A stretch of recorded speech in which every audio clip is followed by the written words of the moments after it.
देवतुल्य आइयो माँ शक्ति। आज स्वाध्याय चिंतन कमाने की मांगे 830। दिन मंगलवार, तारीख 9 जनवरी 2024। और आज हमारे बीच में आदरणीय श्री आर एन पांडे साहब, जो रिटायर्ड एजुकेशन कमिश्नर टेटैक्स हैं। आज आपको जो विषय है वो है सौंदर्य लहरी में विश्व रूप तत्व और श्री यंत्र, जिसका पार्ट 6 ले रहे हैं। अब ज्यादा समय नहीं लेते, आदरणीय श्री आर एन पांडे साहब से निवेदन करते हैं कि आज का उद्बोधन जारी करें। श्री आर एन पांडे साहब।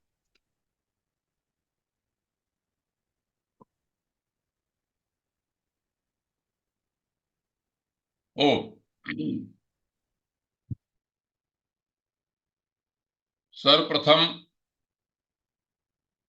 गायत्री महामंत्र का उच्चारण करते हैं। ओम भूर्भुवः स्वः तत्सवितुर्वरेण्यम् भर्गो देवस्य धीमहि धियो यो नः प्रचोदयात्। दो वैदिक मंत्रों से मैं प्रार्थना करता हूं। ओम विश्वानि देव सवितर्दुरितानि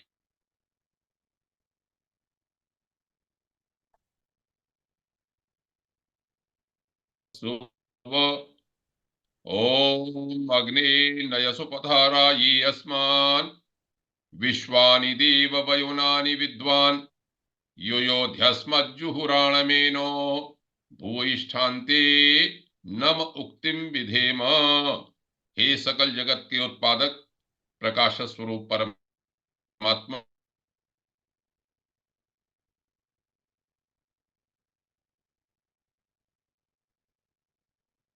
ये सबसे अग्रणी अग्नि स्वरूप पर हमारे पर ले चलते हुए समृद्धि को प्राप्त कराएं।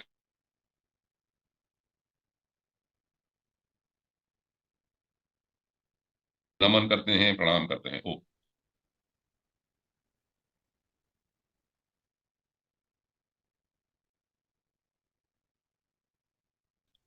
सत्संग की भागीरथी को, प्रवाह को बना रखा है, और उसके उपरांत जितने भी प्रबुद्ध श्रोतागण हैं उन सबको मैं वंदन करता हूं, नमन करता हूं। जैसा कि मैं बार बार कह चुका हूं कि इस स्वाध्याय चिंतन पर आने से मुझे बहुत लाभ होता है, इस दृष्टि से कि मुझे पढ़ने का एक मौका मिलता है। मैं बार बार स्वाध्याय करता हूं और जो कुछ भी मेरी समझ में आता है वो आपके सामने रखता हूं। ये आप लोगों की उदारता है कि आप उसको सुनते हैं, ध्यान देते हैं और बाद में कभी कभी प्रशंसा भी करते हैं। चलिए, तो यह सौंदर्य लहरी का प्रकरण जैसे मैं पहले बता चुका हूं, श्री अरविंद शर्मा जी के ही प्रारंभ करने से, उनके उत्साहवर्धन करने से हुआ। मुझे थोड़ा बहुत इसका ज्ञान था तो मैंने और जितना भी पढ़ के स्वाध्याय के रूप में फिर आपके सामने प्रस्तुत किया है। बता चुका हूं मैं कि सौंदर्य लहरी के रचयिता आदि शंकराचार्य हैं। उन्होंने भगवती के जो परम सत्ता है, शक्ति है पर ब्रह्म की, उसके विभिन्न रूपों का वर्णन किया। 100, 101, 102 कहीं कहीं श्लोक हैं, और उसमें दो भाग हैं, जिसमें पहले भाग में आनंद लहरी के नाम से है, और इसमें 40, कहीं कहीं 41। 41 इसलिए कि जो बाहर का बाद के श्लोक है उसको भी कहीं कहीं जोड़ लिया जाता है। तो ये एक सैद्धांतिक पक्ष है आनंद लहरी का। उसके उपरांत भगवती का किरीट से लेके नख तक अंगों का वर्णन किया है, उसका प्रत्येक का अलग अलग प्रभाव है। उसके बाद अपनी उन्होंने प्रार्थना की है परम सत्ता की। जैसा कि पहले कई वक्तव्यों में ये कह चुके हैं कि ये बहुत ही गूढ़ विषय सौंदर्य लहरी में रखा गया। प्रत्येक श्लोक मंत्र के रूप में है, की साधना करने से अलग अलग फल हैं। उसका यज्ञ कितना करना चाहिए, जप कितना करना चाहिए, अलग अलग मंत्र के लिए, श्लोक के लिए अलग अलग यंत्र बने हैं, और वो किस धातु पर, किस तरह से, किस सामग्री से यज्ञ करना चाहिए, उसका क्या लाभ होता है, यह भी विधान है। मैं फल वाले पक्ष में न जाकर मुख्य रूप से अभी तक उसके जो सिद्धांत वाला पक्ष है उसमें मैं जोर दे रहा हूं। जैसे ये कहा कि सौंदर्य लहरी, तो सौंदर्य लहरी के बारे में मैं पहले बता चुका हूं कि सौंदर्य केवल बाहरी सुंदरता नहीं है, क्योंकि आदि शंकराचार्य ने इसमें जगह जगह चिदानंद लहरी, आनंद लहरी, अमृत लहरी, परमाह्लाद लहरी और तरुणतर श्रृंगार लहरी जैसे शब्दों का श्लोकों में प्रयोग किया है। स्तुति है, एक तरह से प्रार्थना है, और यह हमको हमेशा स्मरण रखना चाहिए कि ये वेद जो हैं यह भी भगवान की स्तुति ही हैं।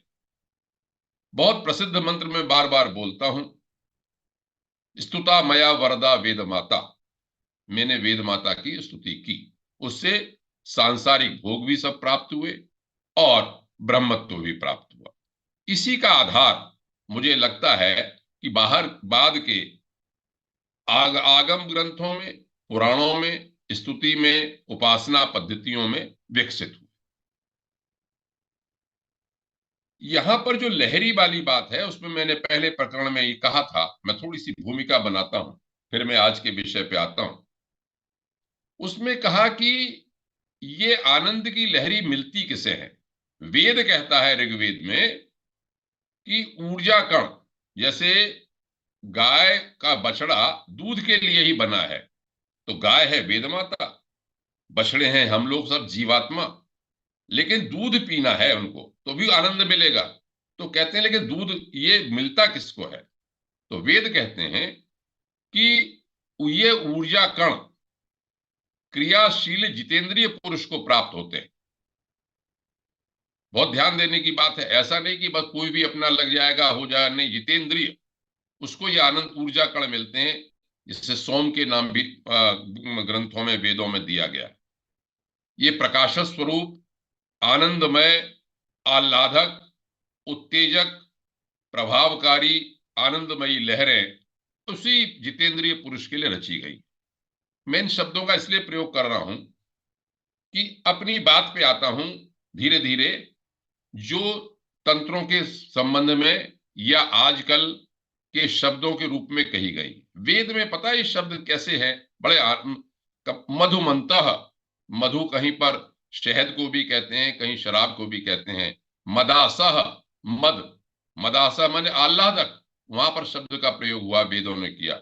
मदिरासह, मदिरा का मतलब हम एकदम सुरा को मानते हैं, शराब को मानते हैं, वहां का उत्तेजक, उत्तेजना देने वाले।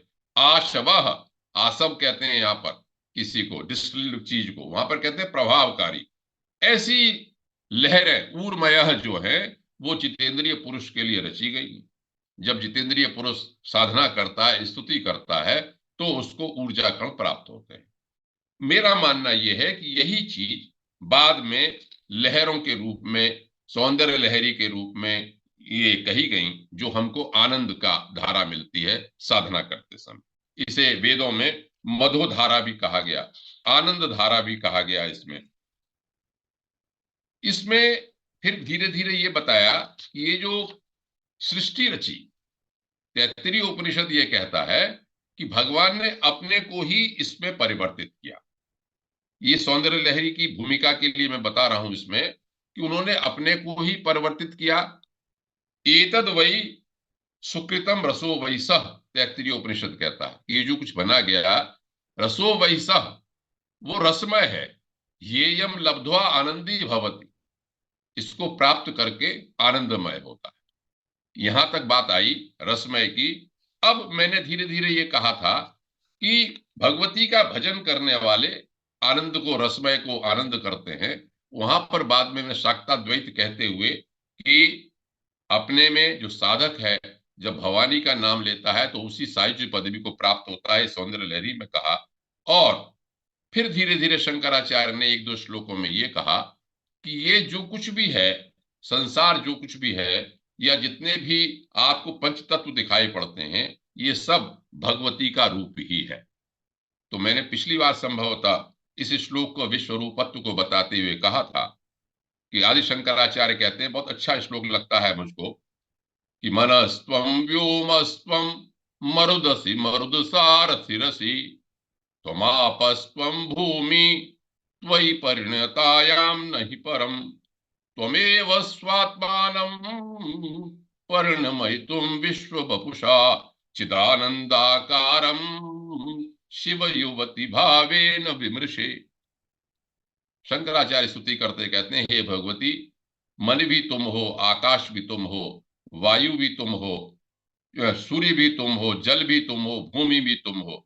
तुम्ही ने अपने रूप को विश्व के शरीर के रूप में परिवर्तित करके चिदानंदाकार है भगवती आप, शिव युवती भावे निवृसे, पर ब्रह्म के शक्ति के रूप में आप स्पष्ट होती है। शिव की युवती माने भवानी, या ये कहिए ब्रह्म की शक्ति के रूप में है। तो ये विश्व रूपत्व आया।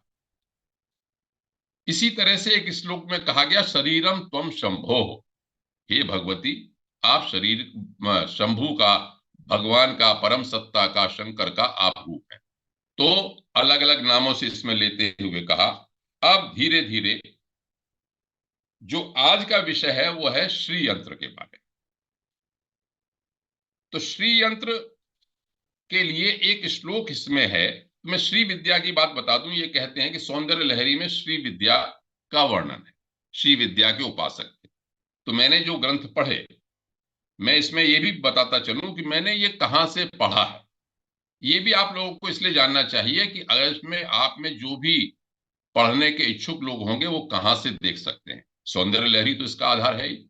सौंदर्य लहरी के अलावा त्रिपुरोपनिषद, भावनोपनिषद, इनको भी देखा गया और आगम ग्रंथों को देखा गया। और जब श्री यंत्र का मैंने पढ़ा तो जो विष्णु तीर्थ जी की व्याख्या है, उन्होंने श्री यंत्र के बारे में लिखा है। मैं अभी चार्ट दिखाऊंगा, अगर कोशिश करता हूं मैं, तो वो चार्ट वहीं से उन्होंने लिखा, अलग अलग ग्रंथों से कंपेयर करके।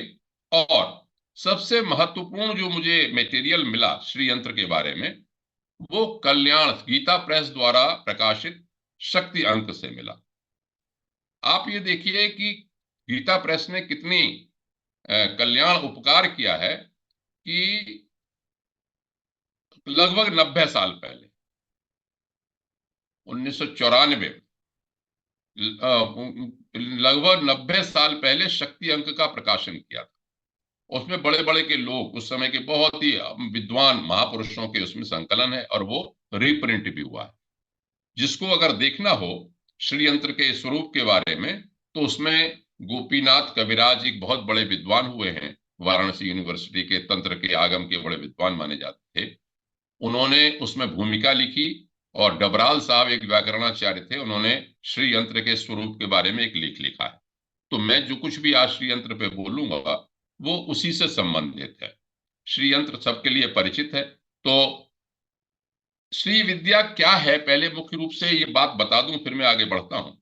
ये माना जाता है कि जो हमारे आदि शंकराचार्य थे, उनके जो गुरु थे गौड़पाद स्वामी, और उनके जो शिष्य थे सुरेश्वर या पद्मपादाचार्य, विद्यारण्य स्वामी, ये सब श्री विद्या के उपासक थे। मीमांसा में भी जो विद्वान हुए, जिसमें वर्णन लिखता है शंभु भट्ट, भास्कर राय आदि, वो भी श्री विद्या के उपासक थे। भास्कराचार्य की काफी ग्रंथ मिलते हैं। महाप्रभु चैतन्य के साथ में आपने नित्यानंद जी का नाम सुना होगा, उनके बारे में भी कहते हैं कि वो श्री विद्या के उपासक थे। और शैव होते हुए भी अभिनव गुप्त जो थे, वो भी श्री विद्या के उपासक थे। ये सब श्री विद्या को षोडशी के नाम से भी जानते हैं और भिन्न भिन्न नाम देते हैं। आप सुने होंगे सुंदरी, ललिता, त्रिपुर सुंदरी, ये सब उसी षोडशी के नाम। मेरे अंदर एक ये इच्छा रहती है कि मैं ये जानना चाहता हूं कि ये चीज जो आगम ग्रंथ है, ये वेदों से भी पुष्ट होते हैं कि नहीं। वेद सारी विद्याओं का मूल है।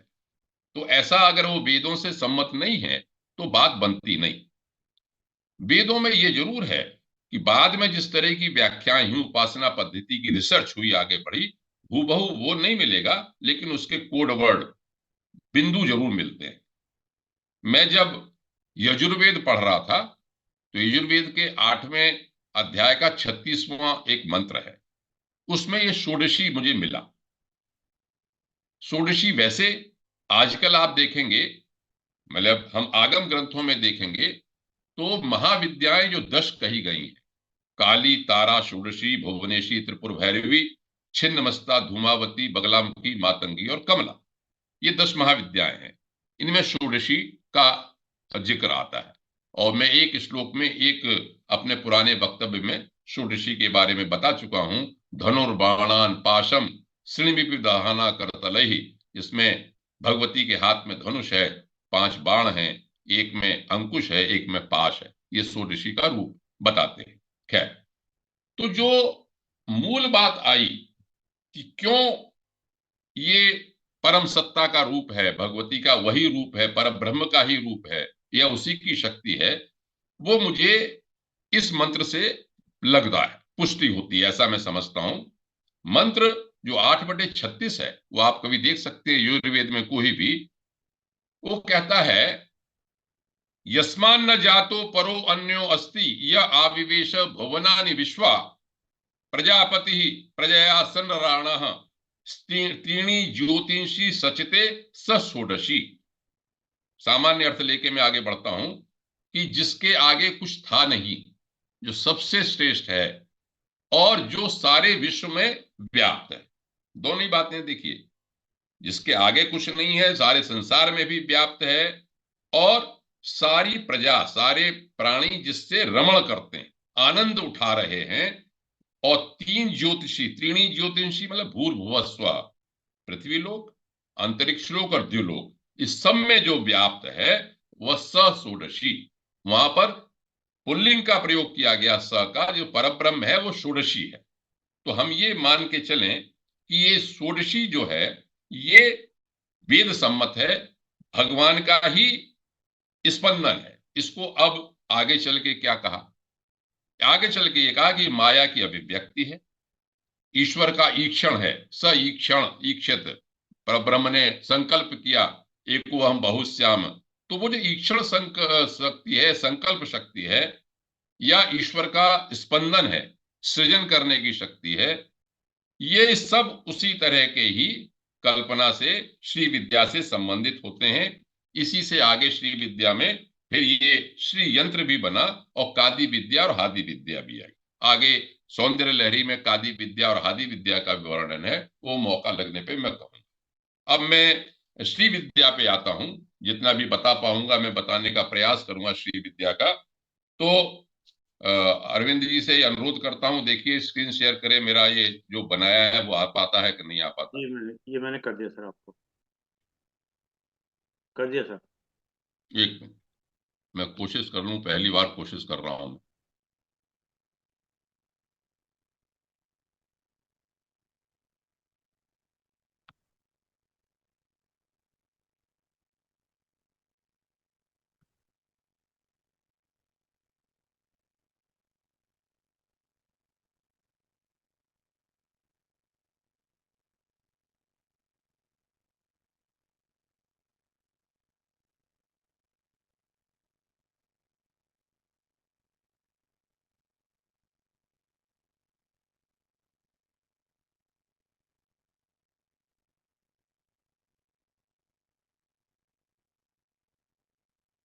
एक मिनट लगता है, भी आ रहा है धीरे धीरे। हम्म, ठंड का मौसम है।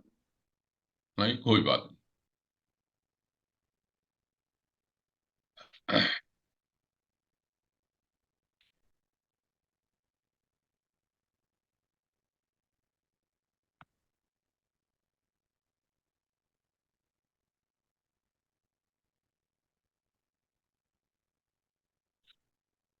ये श्लोक एक दिखाई पड़ रहा होगा आपको, दिखाई दे रहा सर। स्क्रीन पे है, नजर आ रहा है, यहाँ। पूरा पढ़ा जा रहा है। हाँ, 4 लाइनें पढ़ी जा रही हैं। हाँ, 4 लाइनें ही हैं इसमें। हाँ जी, हाँ जी। ये सौंदर्य लहरी का 11वां श्लोक है। यहीं से श्री यंत्र श्री चक्र का इसमें है, कहा जाता है कि ये इसी श्लोक से ही श्री यंत्र के बारे में कहा। इतना ही श्लोक है, इसकी व्याख्या कहाँ कहाँ है उसको मैं प्रयास करूंगा बताने का आपका। श्लोक इस प्रकार है, 11वां श्लोक है, सौंदर्य लहरी का श्लोक है। चतुर्भि श्रीकंठ शिव युवति पंचभिरवि प्रभिन्नाभि शंभोर नवविरपि मूल प्रकृति त्रयश्चत्वारिंशत् वसुदल कलाश्रितिवलय त्रिरेखाभिः सार्धम तव चरण कोण परिणता। कहीं पर चरण आता है, कहीं पर शरण आता है, कहीं पर भवन आता है, अलग अलग पाठ है, मतलब उनका यही है। इसका हिंदी में शब्दार्थ अगर देखा जाए तो उसे बता के फिर मैं आगे बढ़ता हूं कि चार जो हैं वो श्रीकंठई माने शिव के त्रिकोण हैं। इसमें आगे देखेंगे, अभी बताता हूं मैं, इसमें हिंदी में अर्थ समझ लें इसका। और पांच जो हैं वो शक्ति के त्रिकोण हैं। प्रभिन्नाभि शंभो नव मूल प्रकृति भी, नौ जो प्रकृति हैं भगवान की, ब्रह्म की, शंभु की, वो प्रकृतियां इसमें तरह तरह की हैं। इनसे त्रयश्चत्वारिंशत् 43 43 त्रिकोण बनते हैं। वसुदल कैलाश त्रिवलय, और वसुओं के मतलब उनके पंखुड़ियां हैं आगे, वो एक 8 है और 16 हैं। और त्रिवलय, तीन उसमें बाद में रेखाएं हैं, 3 वृत्त भी हैं और 3 रेखाएं भी हैं। इनके साथ हे भगवती तुम्हारे सारे जो शक्तियां हैं वो बनी हैं, तुम्हारे चरण के कोण बने हैं, तुम्हारे भवन के कोण बने हैं, जहां आप रहती हैं वह बने। यहां पर श्री का मतलब आप समझ लें कि श्री यंत्र जो कहा गया, तो श्री का मतलब होता है जो पर ब्रह्म का आश्रय लेने वाली शक्ति है उसको श्री कहते हैं। जहां पर पुरुष सूक्त में, यजुर्वेद में पुरुष सूक्त का वर्णन आया, उसमें एक मंत्र में लिखा है, प्राय आपने देखा हो कर्मकांड में पंडित लोग बोलते भी हैं, श्रीश्चते लक्ष्मीश्चते ते पत्नी, कि श्री और लक्ष्मी जो है दो पत्नी है पर ब्रह्म की, ऐसा वेद कहते हैं। तो इसके उपरांत अब देखिए, ये इतना श्लोक हो गया। अब आता है बात जो हमारे इन्होंने आदरणीय ऋषि जी ने, देव ऋषि जी ने मुझे दिखाया था पहले और भेजा भी था मेरे पास। उसको आप देखिए, ये शक्ल कैसी हो जाती है। ये श्री यंत्र है जो कहा श्लोक में, वो ये श्री यंत्र बिल्कुल ठीक, आप बिल्कुल दिखा रहे हैं, बिल्कुल सही दिखा रहे हैं आप। ये इसको समझने के लिए एक मैं चित्र और दिखाता हूं जो हमारे देव ऋषि जी ने भेजा था, मुझे अच्छा लगा। ये एक, ये देखिए चित्र, जो कुछ कहा गया, अब ये देखिए कि इन चित्रों में कितनी महत्ता है। ये देखिए, ये वाला चित्र देखिए ध्यान से, भी मैं बताता हूं इसके बारे में। ये चित्र देखिए और ये वाला, इसके बाद इसका वर्णन आता है। अब यहां से देखिए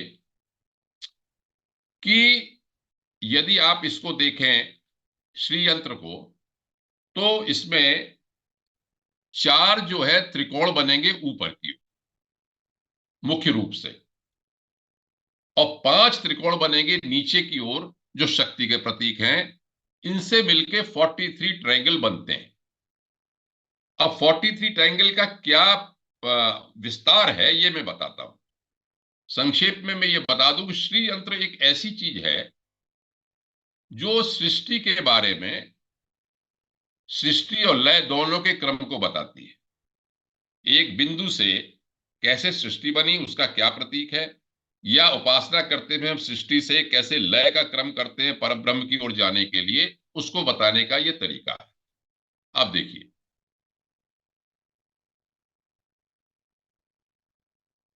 इसके आगे मैं चलता हूं। ये तो एक सुमेरु मेरु यंत्र है, जहां स्फटिक से सॉलिड के रूप में देखते हैं उसे मेरु यंत्र भी कहते हैं। ये इसके बाद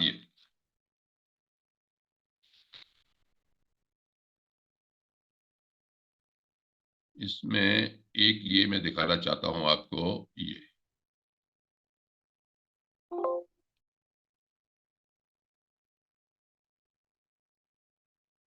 चलिए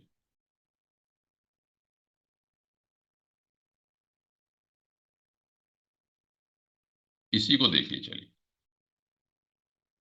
इसमें जब हम शुरुआत करेंगे तो आपको अलग अलग स्तर दिखाई पड़ेंगे।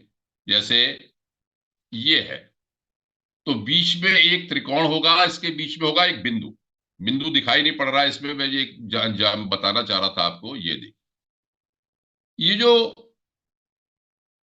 इसका प्रकरण इस तरह से है कि कैसे कैसे इसमें नौ चक्र कैसे बनते हैं। जो नौ चक्र की बात कही गई वो किस तरह से है उसे समझिए। शुरू में तो एक बिंदु है इसके अंदर, और बिंदु के बाद एक त्रिकोण है। एक त्रिकोण के बाद आठ त्रिकोण है। आठ त्रिकोण अगर आप इसमें देखेंगे तो इसमें आसानी से आपको दिखाई पड़े। ये आठ त्रिकोण है। आठ त्रिकोण के बाद 10 त्रिकोण है, और 10 त्रिकोण के बाद और 10 त्रिकोण है। उसके बाद 14 त्रिकोण है। 14 त्रिकोण होने के बाद एक गोला है। गोले के बाद उसमें 8 कमल बने हैं, उसमें 16 बने हैं, और 16 के बाद ये भूपुर बना हुआ है। अब इसका मैं वर्णन करना चाहता हूं कि ये तो हो गया इसका रूप समझने का। अब देखिए, जो बिंदु है, अब इसका नाम का इसका विवरण देते हैं। इसमें मैंने चार्ट यहां से ये जो चार्ट लिया है, ये वाला ये लिया है मैंने विष्णु तीर्थ जी के यहां से। पहले मैं नाम बता देता हूं कि इसमें क्या है, किस तरह से 43 इसमें ट्रायंगल है। तो देखिए, जो बिंदु है उसको उसका नाम दिया इन्होंने सर्वानंदमय चक्र। चक्र का 9 चक्र हैं, तो सर्वानंदमय चक्र का नाम दिया इस बिंदु का। आप ये देखिए कि आजकल साइंस में ये थ्योरी निकली है, बिग बैंग थ्योरी। उस बिंदु से ही सब कुछ निकला हुआ है। गॉड पार्टिकल भी बोल देते हैं। हमारे यहां कहा, बिंदु मात्र स्फोटे न, बिंदु के स्फोटन के मात्र से ही सारे सारे स्वर, सारे शब्द, सब कुछ रचे गए हैं। तो यहां पर ये बिंदु, बिंदु के आगे त्रिकोण, त्रिकोण का नाम आप पढ़ लीजिए। त्रिकोण का नाम है सर्व सिद्धिप्रद, एक त्रिकोण जो है। उसके बाद 8 त्रिकोण हैं, इसे अस्तार चक्र बोलते हैं, और इस अस्तार चक्र का नाम है सर्व रोग हर। उसके बाद 10 त्रिकोण हैं। 10 त्रिकोण को कहते हैं अंतरदशार। उसको कहते सर्वसार। हैं सर्व रक्षा कर त्रिकोण। उसके बाद फिर 10 त्रिकोण हैं, उसे कहते हैं बहिर्दशार।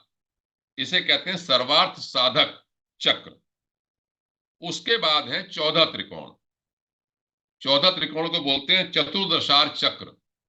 यह है सर्व सौभाग्यदायक चक्र। यहां तक हो गए। अगर आप इन सबको जोड़ लें, एक त्रिकोण, एक और 8 9, और 10, और 10 और 14, इनकी गिनती है 43।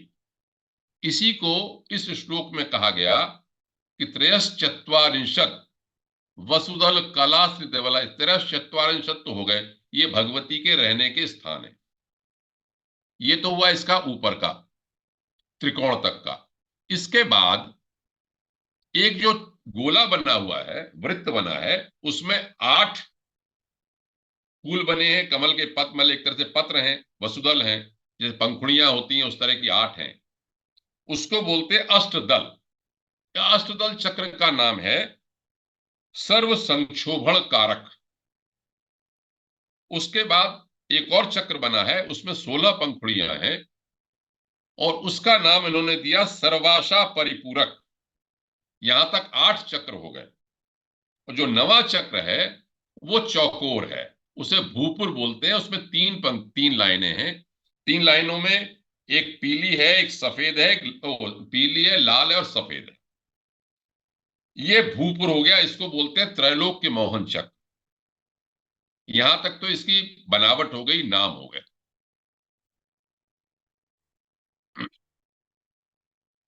अब ये देखिए, अब इसका जो व्याख्या है, क्या है ये, क्या दिखाता है ये, अगर मैं एक शब्द में, जितनी मेरी बुद्धि में समझ में आया, वो ये है कि इस श्री यंत्र के सहारे सृष्टि का लय, एक बिंदु से सृष्टि का बनना और सृष्टि का लय दोनों के दिखाए गए। एक बात, जब शक्ति की उपासना करते हैं तो विभिन्न शक्तियों के नाम इसमें रखे गए हैं, अलग अलग जगह से इसके नाम हैं। योगिनिया के नाम से योगिनियों के नाम भी हैं।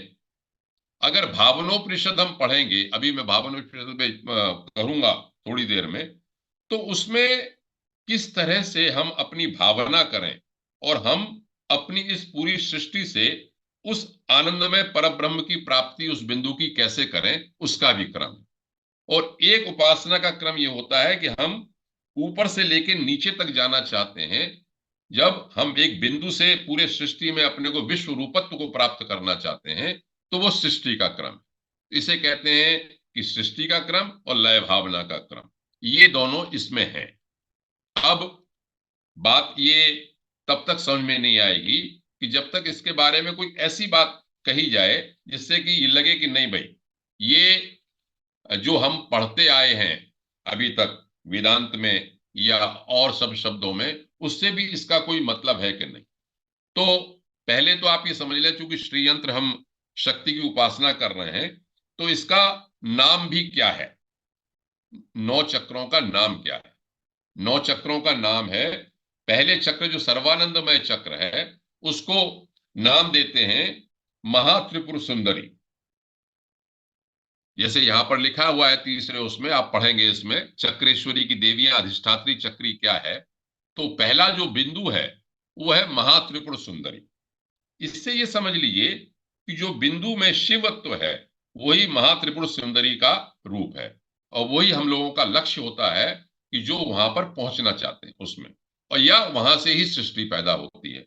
दूसरी जो चक्र है उसका नाम है त्रिपुरांबा। तीसरा चक्र जो है त्रिपुर सिद्धा नाम है।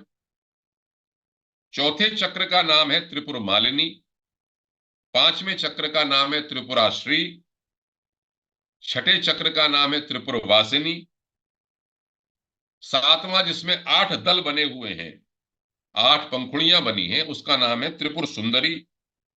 जिसमें 16 चक्र हैं वो है गुप्तचर, और जिसमें 3 वृत्त बने हैं वो है त्रिपुर गुप्त। ये शक्ति की दृष्टि से इनके नाम है। इनकी योगिनियां अलग अलग हैं, इन सबके विस्तार से इसमें नाम यहां पर लिखे हुए। अब देखिए, हम षट चक्र भेदन की बात करते हैं, पढ़ सुनते आए हमेशा, और सौंदर्य लहरी में भी षट चक्र भेदन का वर्णन है। यहां पर 9 चक्र दिए। प्रायः हम समझते हैं कि 6 चक्र हैं, लेकिन योग के ग्रंथों में जब उन्होंने मार्ग अपनाया तो यहां पर 9 चक्र लिखे हैं। तो 9 चक्रों का किस तरह से वर्णन है, इसमें आगे ये देखें आप कि इसमें ये लिखा है 9 चक्रों में,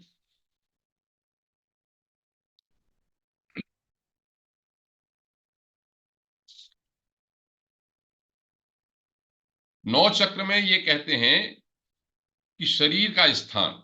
अब इसमें श्री यंत्र तो एक विस्तार का रूप है।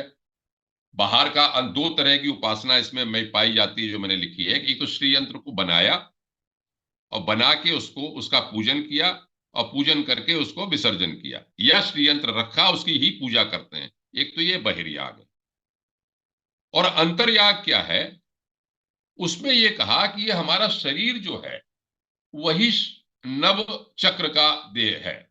9 हमारे द्वार हैं, आप जानते ही हैं कि 2 आंखें, 2 कान, 2 नासिका, 1 मुंह, और मल मूत्र त्याग करने का। तो ये 9 चक्र की हमारी पूरी देह है, ये भावनोपनिषद में लिखा है। और इसी पर हम ध्यान करते हैं। इसके अंदर भी 9 चक्र हैं। ये 9 रंध्र वाला देह भी हमारे श्री यंत्र का ही, शरीर इसमें रहती है, परब्रह्म इसमें रहते हैं, शक्ति इसमें रहती है। और यह भी कहा कि इसमें भी 9 चक्र हैं। षट चक्र की जगह 9 चक्र हैं। देखिए जरा, इसे समझिए इस बात को, कि जो बिंदु है, बिंदु है भ्रू मध्य पे। भ्रू मध्य के बाद हमारे गले में, जहां हम इंद्र योनि कहते हैं, एक गले के नीचे एक जो बांस का टुकड़ा जिसे काग बोलते हैं लटका रहता है, उसे उपनिषदों में इंद्र योनि कहा गया है। उसे यहां पर कहते हैं लंबिका। लंबिका जो है इंद्र योनि है। ये इंद्र योनि त्रिकोण से संबंधित है। और कंठ में जो विशुद्धि चक्र है वह अष्टकोण से संबंधित है। हृदय में जो अनाहत चक्र है वो अंतरदशार है। नाभि में जो मणिपूरक है वो बहिर्दशार है। और जो स्वाधिष्ठान है वहां चतुर्दशार से संबंधित है। मूलाधार अष्टदल से संबंधित। एक और बात इसमें मिलती है पढ़ने में कि प्रायः हम मूलाधार तक रुक जाते हैं, लेकिन आगम ग्रंथों में जहां श्री की विद्या लिखी है वहां पर मूलाधार के नीचे भी, जब ये कौलाचार कौल मत में इसमें ध्यान लगाते हैं, नीचे के मार्ग पर जाते हैं, तो वहां पर उसके कुल और अकुल दो और चक्र लिखे हैं जो षोडश दल और भूपुर से संबंधित। ये तो हुआ इनके नामों का वर्णन। अब आप एक बात ये देखें कि ये देखिए ये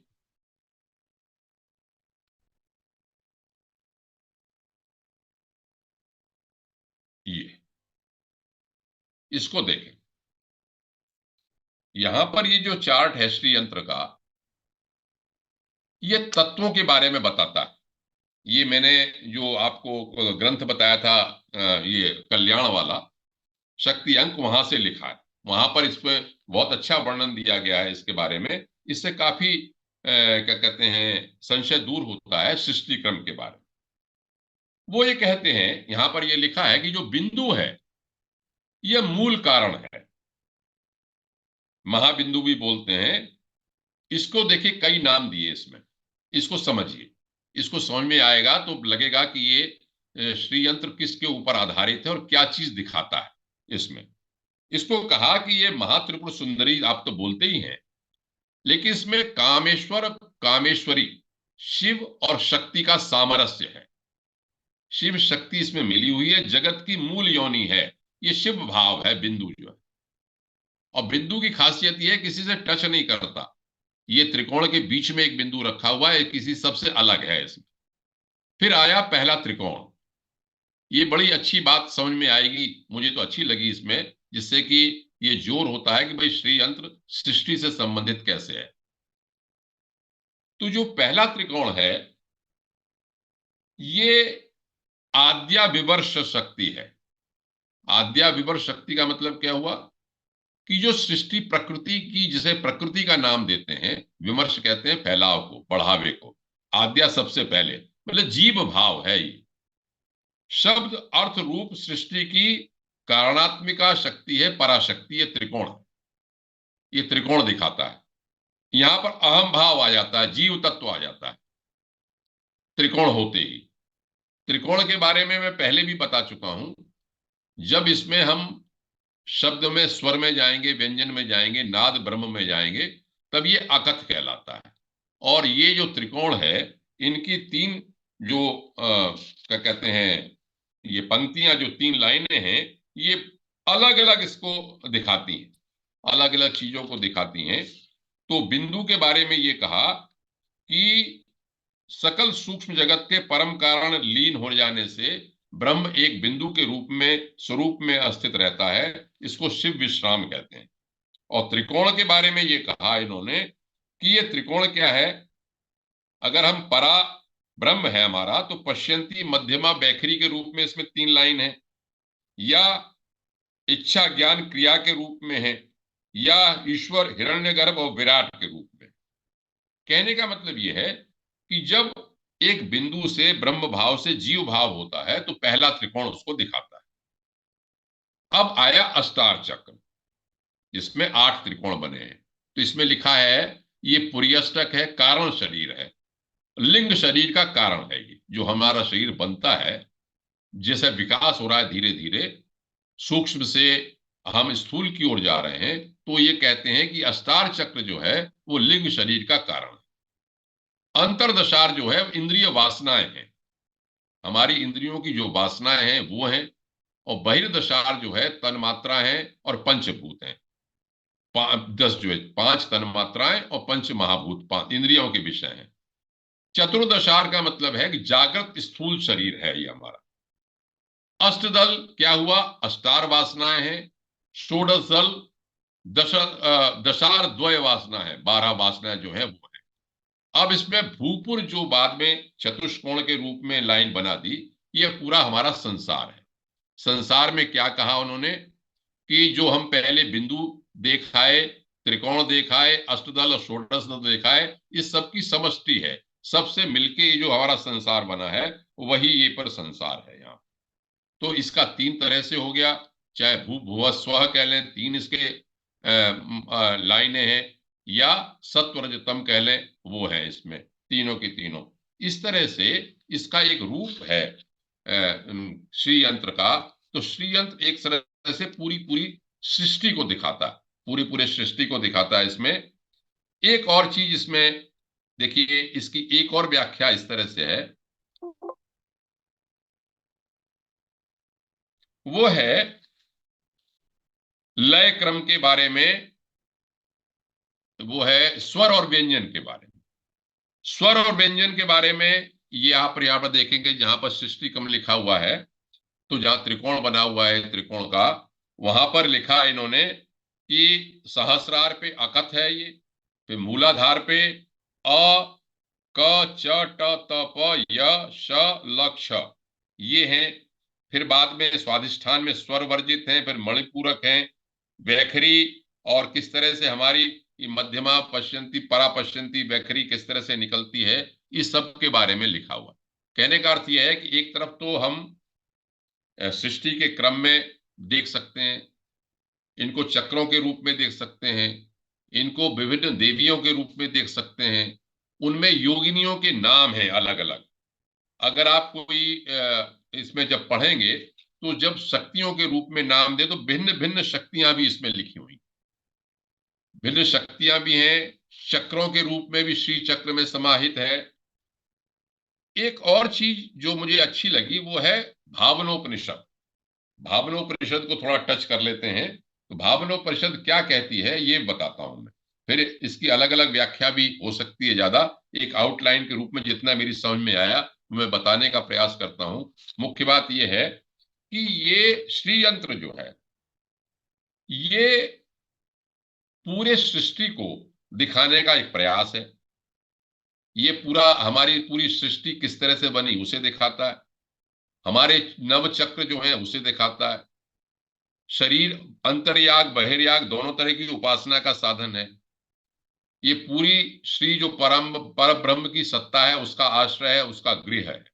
इसीलिए इसमें जो मैंने श्लोक दिखाया था आपको, चतुर्भी श्री कंठ, ये वाला श्लोक जो है, ये वाला श्लोक है, इसके लिए ये लिखा है कि इसको 8 दिन तक 1000 बार, मतलब प्रतिदिन 1000 बार 8 दिन तक कोई पाठ करे तो संपन्नता प्राप्त होती है। उसके लिए एक यंत्र बनाया जाता है जिसमें एक त्रिकोण ऊपर एक त्रिकोण नीचे और एक वृत्त होता है, उसमें नीचे बीच में श्रीम लिखा जाता है। तो श्रीम लिखने के उपरांत सुवर्ण के पात्र पर उसको लिखा जाए, और उसका यदि पूजा करते हुए 8 दिन तक प्रतिदिन 1000 जाप किए जाएं तो आपको संपन्नता प्राप्त होती है। तो इसीलिए सामान्य रूप से ये कहा जाता है कि भाई श्री यंत्र को घर में रखना चाहिए, श्री यंत्र को घर में रखने से आपको संपन्नता प्राप्त होती है।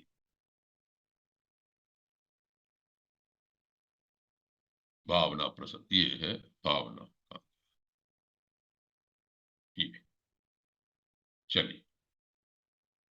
तो भावना, अब मैं बात इसमें आता हूं कि एक तो मैंने बता दिया कि इसमें जो मैंने पाया वो ये है कि बहिर्याग केवल श्री यंत्र की ही पूजा करो, बस श्री यंत्र को बनाओ, रखो, उसकी पूजा करो, और उसकी पूजा करके उसे ये कहो भाई उसी से ही श्री यंत्र के पूजन से, बहिर्याग से, जैसे हम देवताओं की पूजा करते हैं उस तरह की पूजा करने से ही हमको संपन्नता प्राप्त होती है। लेकिन मेरा मानना यह है कि आखिर ये प्रतीक है क्या।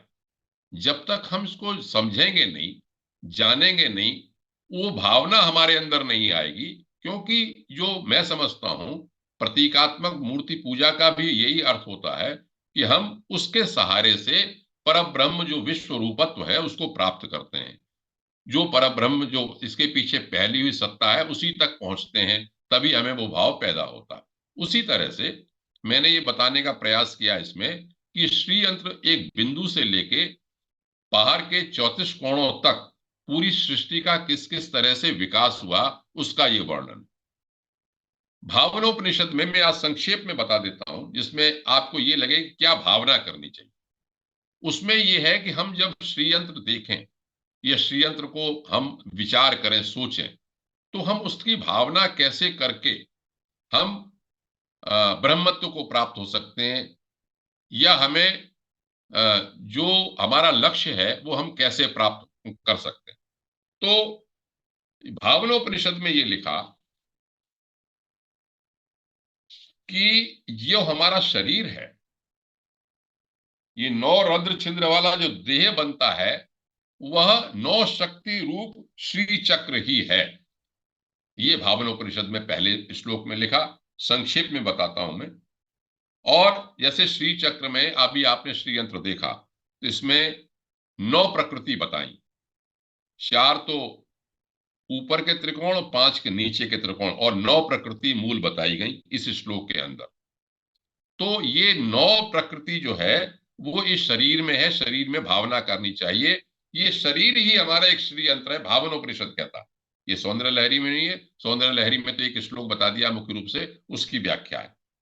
उसमें क्या कहा उन्होंने कि जो कुंडलिनी शक्ति है वो मातृ रूपा है, ये मैं भावनोपनिषद से आपको बता रहा हूं। और जो देह है वो नवरत्न द्वीप है हमारा। इसमें 9 मुद्रा शक्तियां हैं, 9 शक्तियों के नाम लिखे हैं उसमें वहां पे। उसके उपरांत जैसे 8 एक हो गया और 8 शक्तियां इसमें बता दी। उसके बाद इन्होंने ये कहा कि जो एक त्रिकोण के बाद अष्टार चक्र आया, तो अष्टार चक्र के बारे में भावनोपनिषद ये कहता है कि काम, क्रोध, लोभ, मोह, मद, मात्सर्य, पुण्य और पाप, ये 8 हमारे मातृ देवता हैं। और इनके नाम उसमें लिखे वहां पे, ब्राह्मी, माहेश्वरी, कौमारी, वैष्णवी, वाराही, माहेंद्री, चामुंडा और महालक्ष्मी। तो जब हम इस तरह के नाम लेते हैं तो ये भी भावनोपनिषद बड़ा महत्वपूर्ण चीज है। ये बताती है कि हमें भावना क्या करनी चाहिए। इसके उपरांत उन्होंने 10 सिद्धियों के नाम लिखे हैं, 9 रसों के नाम लिखे हैं, और 9 रसों के नाम लिख के 8 गुप्तचर योगिनियों के नाम लिखे हैं उसमें। 8 गुप्तचर योगिनियों के बारे में उन्होंने क्रियाएं बता दी उसमें, बोलना, चलना, पकड़ना, मलमूत्र का विसर्जन करना, मैथुन, हानि, लाभ, उपेक्षा, बुद्धि, ये सब उन्होंने 8 गुप्तचर योगिनियां बता दी। इसी तरह से चतुर्दशार में भावनोपनिषद में 14 त्रिकोणों पर स्थित 14 नाड़ियों के नाम लिखे। ये योग का मामला होगा, जो योग मार्ग में चलने वाले हैं उन्हें समझना चाहिए। और 14 नाड़ियों के नाम लिख के उन 14 योगिनियों के नाम भी लिख दिए हैं चतुर्दशार में। तो एक तरीका ये भी है कि उसमें नाम लिखें। मैं नाम बोल देता हूं, आपको अच्छा लगेगा सुन के भले ही। अलम्बुसा, कुहू, विश्वोदरा, वरुणा, हस्तजिह्वा, यशस्वती, अश्विनी, गांधारी, पूषा, शंखनी, सरस्वती, इड़ा, पिंगला, सुषुम्ना। इड़ा, पिंगला, सुषुम्ना के बारे में हम सब परिचित रहते हैं, लेकिन वहां पर 14 नाड़ियों के नाम लिखे। फिर उसी तरह से उनकी योगिनियों के नाम भी दिए गए। अब इसके उपरांत 10 त्रिकोणों पे जो 10 हमारे प्राण हैं, 5 प्राण मुख्य और 5 उप प्राण, उनके नाम भी दिए गए हैं। प्राण, अपान, उदान, व्यान, समान, नाग, कूर्म, कुकर, देवदत्त और धनंजय। इस तरह से भावनोपनिषद ये कहता है कि हमको ये सब भावना करते हुए जो और सब बातें हैं इसमें, इसमें जो 3 त्रिकोण है उसके बारे में कहा कि ये बाहर से अंदर को जाने का है, देह के अंदर हम जा रहे हैं। तो वो कहते हैं कि जो 3 त्रिकोण हैं, अव्यक्त, महत और अहंकार, वो 3 देवियां हैं, कामेश्वरी, वज्रेश्वरी, भगवान। अब मैं अंत में, समय हो रहा है, 5 मिनट में एक मतलब की बात कह के जो मेरी समझ में आई है भावना करने की, वो भावनोपनिषद क्या कहता है श्री यंत्र के बारे में। उन्होंने ये कहा कि हमको क्या भावना करनी चाहिए। भावना ये करनी चाहिए कि मैं उसी को पढ़ देता हूं, अपने को वस्तु संग रहित पृथक स्मरण करना ही विभूषण है। सच्चिदानंद की परिपूर्णता का स्मरण करना ही गंध है। सब विषयों का एकाग्र स्थिर मन से अनुसंधान करना पुष्प है। ये भावना है उपासना करने की, पूजा करने की। और उस शक्ति को, उस परब्रह्म को स्वीकार करना ही समझ लिए धूप है। जब आपका मन किसी पवन के झोंके से जैसे मन हिलता है, दीपक वैसा नहीं हिलता, आप बिल्कुल एकाग्रचित्त होकर रहते हैं, तो कहते हैं कि ऊर्ध्व शिखा युक्त प्रज्वलित दीप है। ये भावना करें। सर्वथा यातायात वर्जित एकांतवास जो है वो समझ लिए नैवेद्य है। ये भावनोपनिषद का अंत में लिखा हुआ है, इसलिए मैं बताता हूं। जो बाह्य उपचार है जिनको पसंद है वो तो ठीक है, हम जैसे साधारण लोगों के लिए, लेकिन जो योगी लोग हैं, हमारे देव ऋषि जैसे जो हैं, उनके लिए ये बात बड़ी महत्वपूर्ण भावनोपनिषद में लिखी है कि क्या आनंद लेती है। आप एकांत में आनंद ले रहे हैं, वो समझ लिए नैवेद्य है एक तरह से। और तीनों अवस्थाओं का एकीकरण तांबूल है। वही आप समझ तांबूल दे रहे हैं। मूलाधार से ब्रह्मरंध्र पर्यंत और ब्रह्मरंध्र से पर्यंत आना जाना, जैसे आरोह और अवरोह, ये समझ लीजिए आपका आना जाना प्रदक्षिणा है एक तरह से। और तुर्यावस्था को नमस्कार है। देह के शून्य होने पर लय होना, एक तरह से आपने बलि दे दी, एक तरह से बलि है। कर्तव्य और अकर्तव्य, परंतु उदासीनता के भाव में नित्य आत्मा को मग्न रखना होम। और उसी चरणों में आज्ञा चक्र में ध्यान रखते हुए निमग्नता परिपूर्ण ध्यान है। भावनोपनिषद ये कहता है कि इस तरह से अपने देह में श्री चक्र का ध्यान करते हुए ऊपर की देह से अंदर तक जाने वाला जो 3 मुहूर्त तक जो भावना करता है, वो जीवन मुक्त हो जाता है। उसे सायुज्य देवात्म सिद्धि होती है। उसके चिंतित कार्य बिना किसी यत्न के सिद्ध हो जाते हैं और वो शिव योगी कहलाता है। इसमें लिखा बाद में कि ये कादी और हादी मत से प्रतिपादित है। तो सौंदर्य लहरी में कादी और हादी मत क्या है, ये मैं आगे प्रयास करूंगा। इसमें अगर कुछ बात रह गई होगी अभी, तो वो मैं आगे बताने का प्रयास करूंगा। अब बात 2-3 लाइनों में के लिए मैं संक्षेप में यही कहना चाहता हूं। हो सकता है ये बात अभी पूरी तरह से समझ में ना आई, कि पहली बार देखा जिन्होंने कहा कि भाई श्रीयंत्र क्या चीज।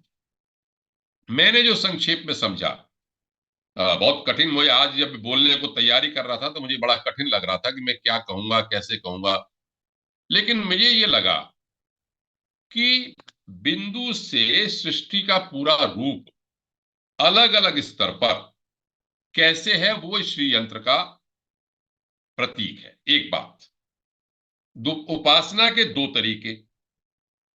आप बिंदु से विश्व रूपत्व को प्राप्त करना चाहते हैं, जिस सृष्टि क्रम कहते हैं, वो भी इसमें है। और सृष्टि क्रम से लय में होना चाहते हैं, वो भी इसके अंदर।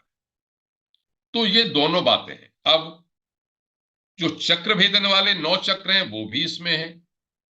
शक्तियों की उपासना जो करना चाहते हैं, वो भी इसमें प्रतीक है। अक्षर ब्रह्म, नाद ब्रह्म की जो उपासना करना चाहते हैं, वो भी इसके अंदर है। और भावनोपनिषद में जिस तरह से भावना बताई, वो भी इसके अंदर है। तो इस तरह से श्री विद्या को जानने वाले लोगों ने श्री यंत्र को एक ऐसा प्रतीक बनाया जिससे हम बहुत सारी चीजों का भावना करते हुए उपासना पद्धति तरह तरह से अपना सकते हैं, चाहे वो बहिर्याग हो, चाहे वो अंतर्याग हो। तो आज मैंने अपने इस वक्तव्य में जितना मेरे से प्रयास, मैंने समझा इसको, उतना मैंने आपके सामने रखने का प्रयास किया। क्योंकि पहली बार ये लगता है कि भाई श्री यंत्र तो रख दिया है, क्या लाइनें बना रखी हैं, क्यों बना रखी हैं। लेकिन इसमें वास्तव में मैं भी उतना नहीं, इसमें पकड़ मेरी है, या पूरा प्रकांड पंडित नहीं हूं मैं इसका। लेकिन मैंने जितना पढ़ा और जितना देखा, उतना मैंने आपके सामने रखने का प्रयास किया। इसको चाहे तो हटा दें, इसको स्टॉप शेयर कर दूं मैं। ये हटा पाएंगे सर? अच्छा, मैं हटाता हूँ। धन्यवाद आदरणीय श्री आर एन पांडे साहब। तो मैं बस जितना भी मैं कह सका कहा मैंने। अब जो भी समझ में आया वो आपके ऊपर है, और हमारे मेरे ऊपर तो मुझे तो क्या, जितना पता भी नहीं, जितना प्रयास किया मैंने रखने का श्री यंत्र के बारे बहुत बहुत में। धन्यवाद, क्योंकि एक नया विषय है, नई जानकारी है। और इतना समझ में आ रहा है सर कि ये किसी गुरु के मार्गदर्शन में ही होना चाहिए सर। कहीं जी अर्थ जी का कहीं अर्थ का अनर्थ निकल गया तो दिक्कत पड़ जाएगी सर। क्योंकि आपने तो बहुत तरीके से समझा दिया, क्योंकि इसमें ऐसा भी लग रहा है कि जिस व्यक्ति के पुण्य उदय हैं, यानी कि जिस व्यक्ति के अंदर पवित्रता ज्यादा है, वही व्यक्ति कदम आगे बढ़ा है। जितेंद्र जितेंद्र। हम्म, अगर हर जितेंद्र किसी जी। हाँ, हाँ जितेंद्र। अगर हर किसी ने कदम बढ़ा दिया तो फिर भाई साहब, फिर बाद में हमारे फिर दो शब्द ये आदरणीय ये इनके ये देव साहब, ये ये मुंद्रा भाई साहब जो जितेंद्र को कलकत्ता से हैं, इनसे भी पूछिए जरा, ये ज्ञानी आदमी है। आदरणीय, हाँ, गोकुल मुंद्रा साहब हैं, आपका स्वागत है सर। ये स्वागत पहली है, बार और थोड़ा हमारे ग्रुप पर बताएंगे ये भी। हमारे पहली बार जी भाई ग्रुप पर साहब, आए हैं। और ये गुरुदेव के अच्छे साधक हैं हमारे। बिल्कुल बिल्कुल, ये आए इसीलिए है श्री यंत्र को सुन के ही। हम्म। प्रणाम आप सबको। हाँ। वस्तुतः एक दिन ऐसे YouTube सर्च करते ही कुछ ऐसे ये मिले मेरे को, और फिर देखा कि ये चैनल को देखा तो अरविंद जी भाई साहब का ये पता चला कि इनका चैनल है। फिर इनसे बहुत पहले शांतिकुंज में एक बार लीगल सेल में जस्ट एक मुलाकात हुई थी, इसलिए चेहरा और नाम याद था। फिर मैंने इनका नंबर लिया, क्योंकि मैंने आपके इस सीरीज के कई सारे वीडियोस देखे अलग अलग विषयों पे। आपका जब इस पर सौंदर्य लहरी पे जो पहले एक वीडियो आए, वो मुझे इसलिए प्रभावित किया कि गुरुदेव के वांग्मय में एक वांग्मय है सावित्री कुंडलिनी और तंत्र। उसके अंदर में सौंदर्य लहरी का भी काफी वर्णन कुछ गुरुदेव ने किया है। और ये ये वांग्मय बहुत ही अच्छा है, पढ़ने लायक, जिनको भी कुंडलिनी शास्त्र के प्रति थोड़ी रुचि है तो उस पर बहुत विस्तार से गुरुदेव ने उसके अंदर में लिखा है।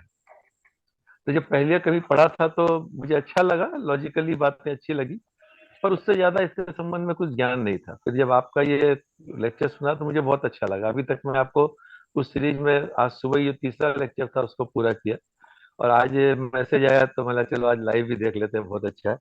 मेरे को अभी तक श्री यंत्र के संबंध में मेरे को भी बहुत ज्यादा वो नहीं था, कोई आकर्षण भी नहीं था। कि मुझे ये नहीं लगता कि कोई एक पदार्थ पूजा में रख देने से कुछ मिल जाएगा, इस पर मेरे को बहुत ज्यादा विश्वास नहीं हुआ करता। पर आज आपका उसका विज्ञान समझ में आया कि ये श्री मतलब व्यक्ति का श्री या व्यक्ति के वैभव की बात नहीं है, ये परमात्मा के वैभव का वर्णन है, कि परमात्मा का पूरा वैभव, ये सृष्टि कैसे बनी है उसका पूरा वर्णन है। और उस ढंग से ये बहुत ही अच्छा लगा। फिर आपके उसी में ये आया था पहले वाले क्लासेस में भी, भावन उपनिषद के, तो गुरुदेव के 108 उपनिषद में जो साधना खंड में भावन उपनिषद का है, तो मैं उसको आज सुबह कल परसों से उसको पढ़ रहा था। तो उसमें जो तीसरे मंत्र में ये जो है, जो पूजा पद्धति में जो दिया है, इसके पहले एक आत्म पूजा उपनिषद में भी इस चीज को पढ़ा था। तो मुझे लगा कि षोडोपचार का असली अर्थ तो यही होना चाहिए अगर जीवन में समझ में आ जाए। तो मुझे बहुत अच्छा लग रहा है आपकी कम्युनिटी में इतने अच्छे डिस्कशन सुन करके। और इसीलिए मैं अरविंद जी को एक बार कहा था कि मैं रह नहीं सका, कहा था कि आपको बहुत बहुत धन्यवाद, इतना अच्छा आप एक ग्रुप बना करके इतनी अच्छी चीजें दे रहे हैं जो कि सबको जानने की बात है। बहुत ज्यादा मेरी जानकारी नहीं है, लेकिन जानने की इच्छा है। तो न मैंने संस्कृत बहुत ज्यादा पढ़ी है, पढ़ी ही नहीं है संस्कृत, बहुत ज्यादा क्या पढ़ी ही नहीं है। तो लेकिन लॉजिक से किसी चीज को जानने समझने का प्रयास करते हैं तो बहुत अच्छा लगता है।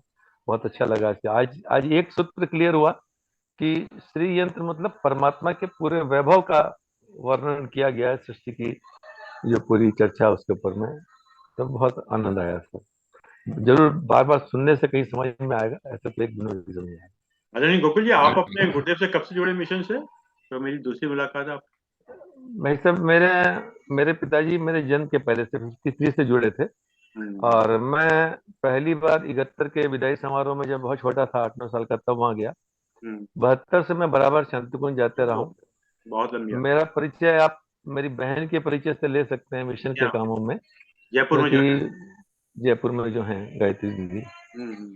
तो वो देवकन्याओं में दीदी वहाँ थी। तो बराबर जाते आते रहना पड़ा मेरे को, वहीं रहते जाते, तो जाते आते रहा हूँ शांतिकुंज बराबर। आपका परिचय करा दूं, श्री आर एन पांडे साहब retired additional commissioner commercial tax हैं। श्री एन के नायब साहब retired additional commissioner income tax हैं। आदरणीय देव ऋषि साहब, मैं इस बार आपको वो नहीं कहूंगा डायरेक्टर, आपको कहूंगा एमडी, मैनेजिंग डायरेक्टर रहे हैं एजाइल सर्विस से, ईडी नहीं। और श्री अशोक कुमार मिश्रा साहब ये अभी एडिशनल कमिश्नर रहे हैं। श्री अशोक कुमार सेठी साहब ये अमृतसर से हैं, ये एडवोकेट हैं। श्री बीएन चौधरी साहब ये डायरेक्टर रहे हैं एनटीपीसी में। मदनीश ये जीएम अग्रवाल साहब मेंबर ट्रिब्यूनल रहे हैं। और मैं अरविंद कुमार शर्मा बहुत तुच्छ व्यक्ति, छोटा सा व्यक्ति आपके सामने। बागी शर्मा जी अरे सुप्रीम हाँ, कोर्ट ये आ से। गए, ये सुप्रीम कोर्ट के एडवोकेट भी आ गए हमारे सामने। ये आ गए सुप्रीम कोर्ट के एडवोकेट भी। आपका भी स्वागत है स्वागत जी। और श्रीमती सुषमा शर्मा जी मेरी पत्नी है, और किशन कला शर्मा मेरी माता जी है। तो आपको छोटे से जूम में आपको सबसे जो है रूबरू हो गए। जी और सभी सभी बड़े विभूतियों को सिद्ध मेरा लोग प्रणाम। हैं। हम्म। मुद्रा साहब ये सभी बड़े सिद्ध लोग हैं, सारे के सारे सब जी वक्ता वो वक्तव्य देने वाले। वो मैं इनके आपके यूट्यूब में वीडियो देख देख के मुझे लगा कि ये कम्युनिटी तो मतलब विभूतियों से भरी हुई पड़ी है। नहीं सब ये हम तो गुरुदेव के वजह से मानते हैं सब, जो भी कुछ है। अभी तो चर्चा कर रहे थे पांडे साहब, क्योंकि आज 830वीं क्लास है, तो ये हमारी क्षमता नहीं है सर, हम आपको बताएं, आपको तो जरूर है। ये गुरुदेव की क्षमता है, और गुरुदेव के माध्यम से जानते नहीं जूम होता क्या है। तो ये आपका आना, ये सभी लोगों का जुड़ना, ये सब आपस में आप लोगों का प्यार है। गुरुदेव की शक्ति काम कर रही है। जी बिल्कुल सही बात क्योंकि है, गुरुदेव सही ने कहा था बात बेटा युग निर्माण योजना अगर मेरी व्यक्तिगत है तो कल की समाप्त होती आज हो जाए। युग निर्माण योजना ईश्वरीय योजना है, इसे ईश्वरी पूर्ण करेंगे। और ये दावा था गुरुदेव का कि बेटा मैं पूरे विश्व को बदलने का दावा करता हूँ, किसी सिद्धि से नहीं, अपने विचारों से। मेरे विचार इतने पहने हैं, जहां भी जाएंगे उथल पुथल कर देंगे। ये गुरुदेव की शक्ति काम कर रही है। और बिल्कुल सही। सच है कि हम गुरुदेव से तो नहीं मिल पाए कभी, और हमेशा महसूस कभी ऐसा हुआ भी नहीं कि गुरुदेव से जुड़े नहीं हैं। हम 13 सितंबर 1993 से जुड़े थे, 30 साल हो गए हमको। जैसा और किसी कोई प्रश्न, कोई भी इच्छा हो पूछ सकते हैं आदरणीय आर एन पंडित साहब से। तो पंडित साहब ये तो बिल्कुल समझ में आया कि ये पूरा का पूरा साइंस है, और ये किसी सिद्ध गुरु के माध्यम से ही करना चाहिए। क्योंकि और जब तक व्यक्ति के अंदर स्वयं में पात्रता है, पवित्रता नहीं होगी, तो वो आगे कदम ना बढ़ाए, ये भी मुझे लगता है। क्योंकि बड़ी टेक्निकल चीजें हैं, काफी चीजें इस पे अंदर।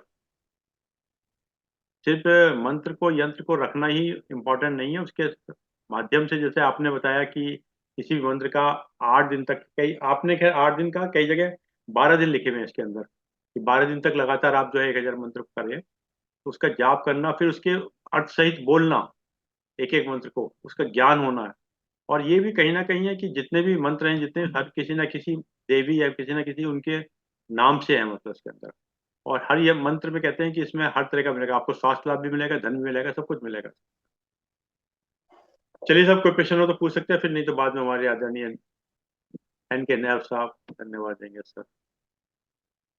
श्री जीएम अग्रवाल साहब से टिप्पणी अवश्य ले लें। हाँ हाँ, वो तो विद्वान यही मेरा है। भी बड़े मेरा भाई भी हैं। यही मत था कि जीएम अग्रवाल साहब भी इसके ऊपर टिप्पणी करें तो ज्यादा उचित रहेगा, क्योंकि बड़ा जीएम क्लिष्ट अग्रवाल विषय साहब है। मैं बहुत तो ऊपर की ज्ञानी बात बोल व्यक्ति हैं। दूंगा, लेकिन जीएम अग्रवाल साहब अगर इसके ऊपर आप अपनी टिप्पणी करके इसका मतलब समाप्ति करें ज्यादा अच्छा है। मुझे आप मुंह की रहने दें आज। नहीं, आप मूक नहीं रहेंगे नहीं, साहब। अच्छा, ये बोलना गानों तो का है विषय आपको। है सर। का बहुत बहुत अभिनंदन, नमस्कार सभी को। और पांडे जी ने जो आज विषय उठाया सौंदर्य लहरी के संबंध में श्री यंत्र का, एक्चुअली ये सब बड़े गूढ़ और रहस्यमय सब सब्जेक्ट हैं ये। और सृष्टि के जो उत्पत्ति से लेकर के लय तक की जो बातें इस श्री यंत्र में दी गई हैं, अभी तो हम लोग बिग बैंग थ्योरी और स्ट्रिंग थ्योरी और तमाम तरह की थ्योरी जो है साइंटिस्ट हमारे सृष्टि की उत्पत्ति के संबंध में ही अभी जो है अध्ययन कर रहे हैं, और किसी कंक्लूजन पे नहीं पहुंच पाए, किसी एक थ्योरी पर नहीं पहुंच पाए हैं। हमें तो इस बात पर गर्व करना चाहिए कि हमारे ऋषियों ने, हमारे मुनियों ने सृष्टि के संबंध में इतने गूढ़ रहस्यों को एक छोटे से यंत्र में समाहित कर दिया। और ये सब चीजें ऐसी है, साइंटिफिक हमारी जो कम्युनिटी है उसको इस पर रिसर्च करना चाहिए।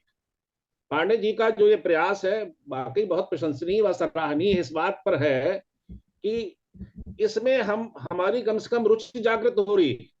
सौंदर्य लहरी के जो 43 इन्होंने ट्रायंगल्स बताए, और उसमें एक एक ट्रायंगल्स में किस किस तरह से कौन कौन सी शक्तियां छिपी हुई हैं, बिंदु का क्या महत्व है, ठीक है ना। और उसके बाद तो ये सब बड़े गूढ़ रहस्य है। और आदरणीय शर्मा जी का जो कहना है कि साहब किसी गुरु के उसमें आश्रय में, उनके मार्गदर्शन में ही इसको घुसना चाहिए, बिल्कुल सही बात। अभी तो श्री यंत्र को रखने का ही लोगों को तो पता नहीं रहता है, श्री यंत्र सीधा कैसे होता है, उल्टा कैसे होता है, श्री यंत्र की पूजा कैसे करना चाहिए। हम लोग जब जाते हैं किसी पर्यटन स्थल पर जाते हैं तो श्री यंत्र वहां तमाम बिकते हुए मिल जाते हैं, और कौतूहल बस खरीद लेते हैं। कौतूहल बस खरीद लेते हैं, और या सोच के खरीद लेते हैं कि स्त्री का मतलब लक्ष्मी है, और श्री यंत्र हम रखेंगे अपने घर में तो हमारे पास लक्ष्मी का जो है भरपूर निवास होगा। ठीक है ना। तो वो सब चीजें तो अपने साथ है कि यंत्र जो है, यंत्र का मतलब ये है कि शक्ति से भरपूर चीज है, और संसार में कोई भी चीज बिना शक्ति के संचालित नहीं हो सकती। तो ये चीजें जो है पांडे जी ने जो अपना विषय रखा है इसमें, एक्चुअली सौंदर्य लहरी पर उनका वर्णन चल रहा था, और सौंदर्य लहरी में क्या क्या चीजें छुपी हुई हैं, उनका ये प्रयास बहुत ही मतलब सफल है इस मामले में, कि उन्होंने सौंदर्य लहरी के माध्यम से हमारे जो श्री यंत्र के संबंध में एक धारणा है कि भाई श्री यंत्र रख लीजिए घर में तो समृद्धि आएगी, लक्ष्मी आएगी, वो केवल लक्ष्मी और समृद्धि का ही प्रतीक नहीं है, वो हमारे यानी रहस्य रहस्य जो हमारे प्रकृति के रहस्य हैं, हमारी सृष्टि के उत्पत्ति के रहस्य हैं, उनके संबंध में से कुछ दिया गया है, और कैसे कैसे किन किन शक्तियों को कैसे कैसे हमें हमें उजागर एक थोड़ा सा अगर अगला सा मैं बीच में इंटरप्शन करना चाहूंगा, आप नहीं तो बोला। बंद कर देंगे। ये जी जैसे आप कह रहे हैं ना भाई, ये इसका एक्नॉलेजमेंट ये यूरोपियन ऑथर्स ने भी किया है। मैं एक रीड आउट करता हूँ, सामने है पे, this is foreign author. There is an author called Sri Goswami has stated in his book The Theory and Practice of Mandals.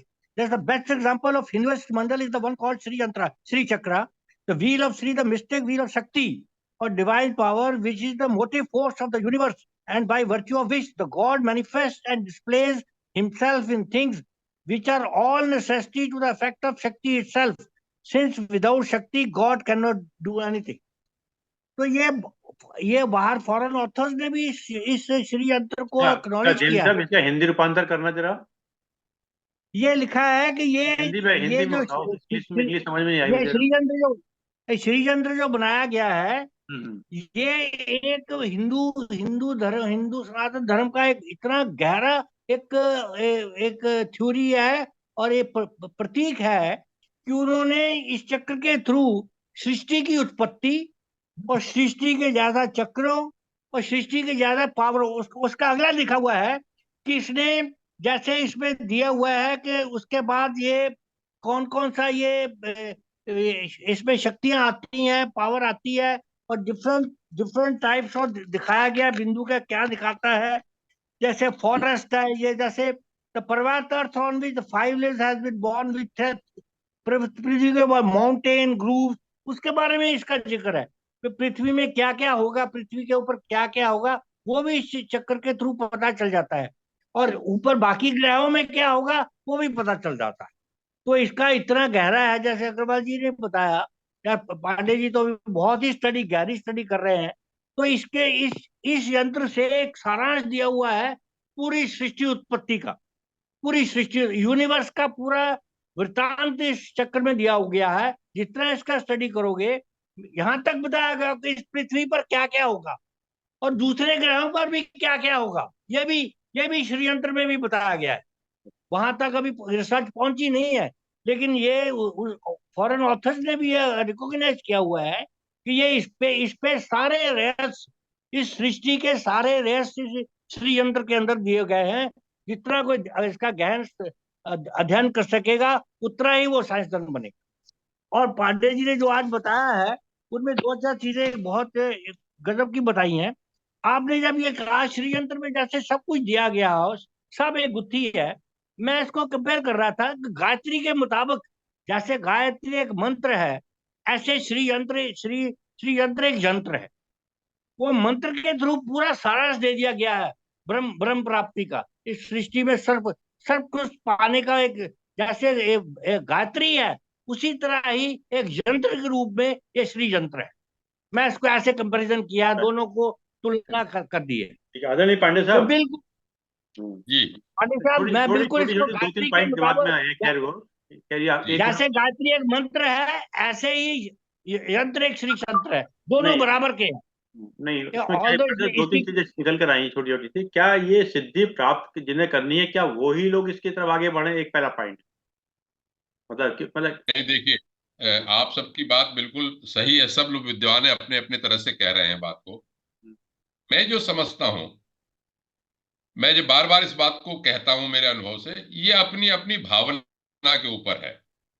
जो जिस भावना से करेगा उसको वह चीज मिलेगी। जो जितनी गहराई में जाएगा उतना गहरा पाएगा, जो ऊपर से जाएगा ऊपर पाएगा। एक बात।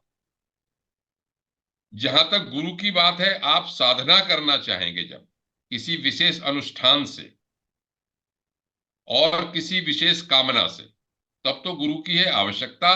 मोटे तौर पे समझने के लिए कोई बात नहीं, जैसे आदरणीय हमारे अग्रवाल साहब ने कहा कि एक जिज्ञासा होती है कि अब जाने तो कम से कम आज जो चर्चा हुई, जैसे देव ऋषि जी ने पढ़ा, जब श्री यंत्र की बात हुई देव ऋषि जी ने शुरू के दिन दिखाया था, मैं उसी दिन समझ गया था कि देव ऋषि जी इस पे स्टडी कर रहे हैं। आज इन्होंने पढ़ा तो इन्होंने देखा कि विदेश लोगों ने भी, मैंने भी विदेशी लोग नहीं पढ़े, मैं इंग्लिश नहीं पढ़ता हूं, मैं संस्कृत का और इसी के जो अपने हैं उसी को मैं जानता हूं। मैंने षट चक्र भेदन या सृष्टि क्रम लय क्रम जो कुछ पढ़ा है वो पढ़ा। मैं सौंदर्य लहरी पढ़ रहा था, मैंने श्री यंत्र तब पढ़ा। तो जैसा आपका कहना है कि ऐसा भी नहीं है कि आप इतना न समझें कि भाई है क्या चीज ये, तो इतना समझना तो प्राइमरी जो चीज है वो तो समझ में आनी चाहिए। अब बात आती है साधना की, तो षट चक्र भेदन भी गुरु के द्वारा करना चाहिए, लेकिन प्राणायाम या लॉन्ग ब्रीदिंग तो वैसे ही करनी चाहिए। तो वो में आप नहीं, आप आज्ञा चक्र की ओर बढ़ रहे हैं, नहीं जा रहे हैं, तो वो अलग बात है, लेकिन मोटे तौर पे तो हम कर ही सकते हैं। उसी तरह से श्री यंत्र को यदि आपकी श्रद्धा हो रही है तो आप रख भी सकते हैं। आपको इतना समझ में आता है कि भाई ये हमारा श्री माने जो आश्रय लेने वाली चीज है। श्री का अर्थ होता है आश्रय। जैसे शीश्चेप लक्ष्मी चेत ये पत्नियों, मैंने शुरू में ही कहा था यजुर्वेद में जहां पुरुष सूक्त लिखा उसके बाद एक मंत्र ये भी आता है। तो आश्रय क्या है? ब्रह्म का जो आश्रय लेती है, तो ब्रह्म की जो शक्ति है वो श्री है, और श्री लक्ष्मी भी है, मतलब समृद्धि को देने वाली भी है। तो मेरा मानना ये मोटे तौर पे है कि आप जिस भावना से चाहें करें इसको, लेकिन अगर आप साधना करना चाहेंगे तो इसमें बार बार सब जगह लिखा है कि ये गुरु निर्दिष्ट ही साधना से, हर चीज हमारे यहाँ तो एक गुरु के द्वारा तो बिना हो ही नहीं सकती, व्यावहारिक रूप में आके हर चीज के लिए गुरु चाहिए। मैं तो केवल एक मोटे तौर पे थोड़ा सा पढ़ के, ये सौंदर्य लहरी पढ़ी, ग्रंथ पढ़ा, श्लोक पढ़ा और आपके सामने रखने का प्रयास किया, जिससे जिज्ञासा बढ़े और आप आगे बढ़े इसमें। ऐसा मेरा मानना। और एक पांडे जी, एक और आपने जो सारांश दिया है वो सबको दोबारा एक बार मैं बता देना चाहता हूँ, हो सकता है लोगों के दिमाग में ना बैठा हो। ब्रह्मंडे और पिंडे को आपने आज फिर मिला दिया। ये श्री यंत्र ने आज क्लियर कर दिया है कि जब ब्रह्मंडे तत्व पिंडे बिल्कुल वही है, एग्जैक्टली। सबकी तुलना उन्हीं नौ चक्रों की तुलना, 9 इंद्रियों की तुलना, 9 द्वारों की तुलना, सब आपने वो कर दी है। तो ब्रह्मांडे और पिंडे बिल्कुल सेम है। आज श्री यंत्र के थ्रू भी आज प्रूव हो चुका है बिल्कुल।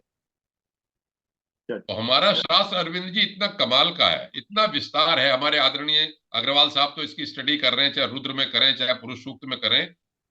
केवल श्री यंत्र ही नहीं, केवल पुरुष सूक्त या रुद्र ही नहीं, आप जैसे भी गायत्री नहीं, कमाल का है हमारा अध्यात्म। आप पढ़ के तो देखें। तो एक चीज इसीलिए कहते हैं कि आप एक चीज पकड़ लो, आप रुद्र को पकड़ लो, आप पुरुष सूक्त को पकड़ लो, आप लक्ष्मी सूक्त को पकड़ लो, आप जैसे भी आप गायत्री को पकड़ लो, आप पहुंचोगे वहीं। आपका विश्व रूपत्व होना ही है। ओम को पकड़ लो, ओम की साधना कर लो, ह्रीम की साधना कर लो। ये हमारे यहाँ इतना बार बार जो हम लोग चर्चा करते हैं उसका उद्देश्य यही है कि अपने ग्रंथों पे आस्था रख के उसमें अध्ययन करना चाहिए और साधना करना चाहिए। साधना करेंगे तो आपका दृष्टिकोण बने। बस मेरे तो एक मोटे तौर पे एक बाहर का एक जो रेखा है वो आपके सामने रेखांकित रखा है ग्राफ। चलिए आदरणीय अंजन साहब। बहुत बहुत धन्यवाद आदरणीय अरविंद शर्मा साहब, जो आपने इतने गूढ़ विषय पे अंतिम संचार के लिए मुझे कहा। सच तो ये है कि जो कुछ भी है सब ब्रह्मांड में निहित है, और ब्रह्मांड को पूजने के लिए शायद हम कुछ ना कुछ तरीके खोजते हैं, और उन्हीं में से एक श्री यंत्र भी है जिसमें ब्रह्मांड के सारे स्वरूप हैं।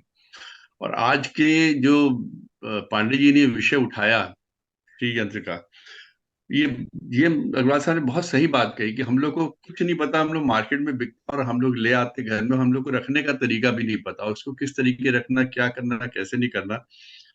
और जब गृह प्रवेश होता है तब भी जो विद्वान लोग कहते हैं कि श्री यंत्र लाया जाएगा, उसकी पूजा की जाएगी, उसके बाद फिर इसका आप चाहे रखे रहिए मंदिर में और चाहे तो इसको प्रवाहित कर दीजिए। इस तरह की बातें हमने जो मेरी नॉलेज में आई थी।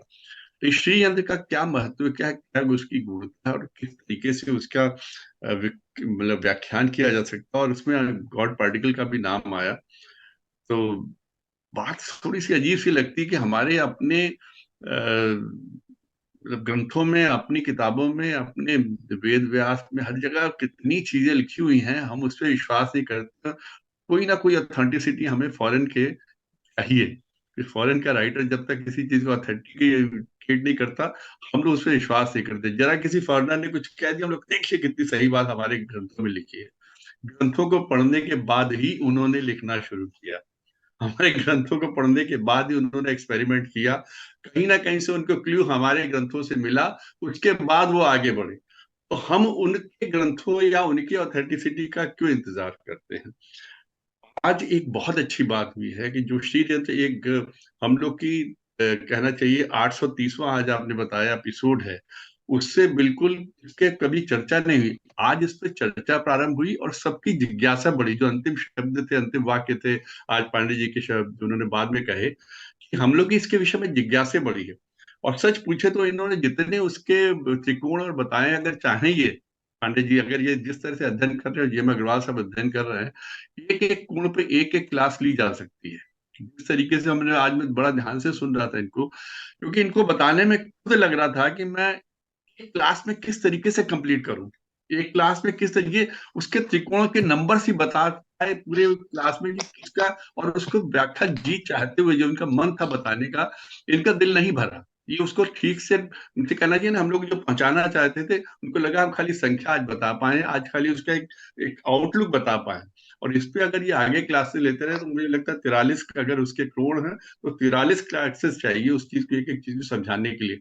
और ये तो मर्मज्ञ हैं, एक चीज को पढ़ना शुरू कर देते हैं, उसके विषय में बहुत अच्छे से जब तक ज्ञान अर्जित नहीं कर लेते आगे बढ़ाते नहीं। उन्होंने आज पढ़ा, गुण विषय को लिया और इतने सुंदर तरीके से हम लोग की जिज्ञासा आरंभ की। अब तो मुझे भी लगता है कहीं ना कहीं मुझे ढूंढना पड़ेगा।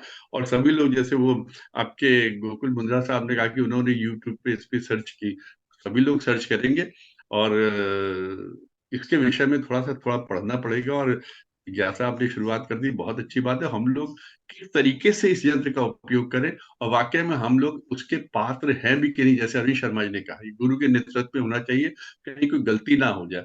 यदि हम उसके पात्र हैं तभी उसका हम लोग उपयोग करें, तभी हम उसके विषय में आगे बढ़े। लेकिन मेरी प्रार्थना है पांडे जी, आज आपने शुरुआत की है इस यंत्र के बारे में, अब इसको अधूरा मत छोड़िएगा, क्योंकि अजीब सी आपने उथल पुथल आज बचाई है, हलचल मचा दी है।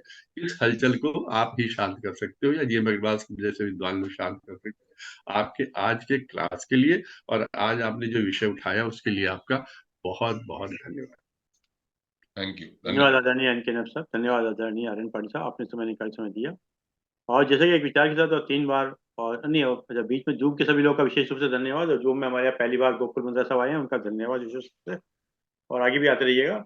और जैसे कि एक विचार के साथ तो 3 बार उनके साथ अपनी बात को समाप्त करते हैं। आज का विचार पहला पांडे जी के लिए, दूसरा आप सबके लिए। पहला विचार पांडे जी के लिए है, कभी ये मत सोचिए कि आप अकेले हो, कभी ये मत सोचिए कि आप अकेले हो, बल्कि ये सोचिए कि आप अकेले ही काफी हैं। चलिए अब अगला विचार आप लोग, जितना चाहो उतना मिल सकता है, जितना चाहो उतना मिल सकता है, लेकिन जितना चाहो उतना दे सकते हो। जितना चाहो उतना मिल नहीं सकता, सॉरी, जितना चाहो उतना मिल नहीं सकता, लेकिन जितना चाहो उतना दे सकते हो। जैसे पांडे जी ज्ञान देते हैं, ज्ञान, प्यार, आदर, मुस्कुराहट, खुशी, सहायता, इसमें कोई लिमिटेशन नहीं है। सही है। 3 बार उनका ध्यान करते हैं।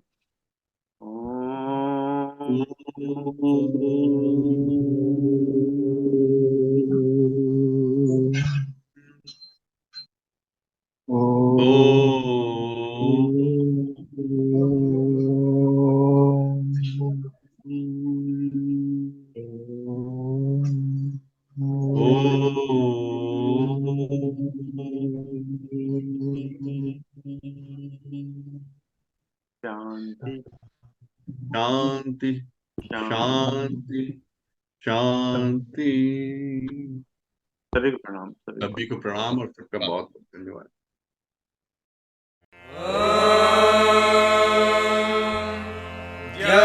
शांतिरन्तरिक्षं शान्तिः पृथिवी